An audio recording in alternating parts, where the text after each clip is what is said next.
देवळा नाशिक रस्त्यावरील रामेश्वर फाट्याजवळ बर्निंग कारचा थरार, सुदैवाने जीवितहानी नाही.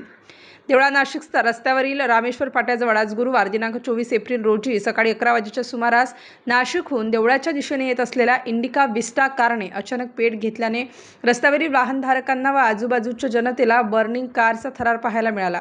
वाहन चालकाच्या समय सूचकतेमुळे ते वेळेचे भान राखून वेळीच गाडीच्या खाली उतरल्याने कुठलाही अनुचित प्रकार या ठिकाणी घडला नाही व वाहनातील सर्वांचे प्राण वाचले. मात्र अचानक कारने घेतलेल्या पेटमुळे रस्त्यावरील वाहनधारकांची मोठी भांबड उडालेली पाहायला मिळाली. सदरची आग ही शॉर्ट सर्किटमुळे लागली असावी असा प्राथमिक अंदाज प्रत्यक्षदर्शींच्या वतीने व्यक्त करण्यात येत आहे. आग आटोक्यात आणण्यासाठी देवळा येथील नगरपंचायतीच्या अग्निशामक बंबाला बोलावण्यात आले होते. स्टार न्यूजसाठी मोहसिन पठाण, नाशिक.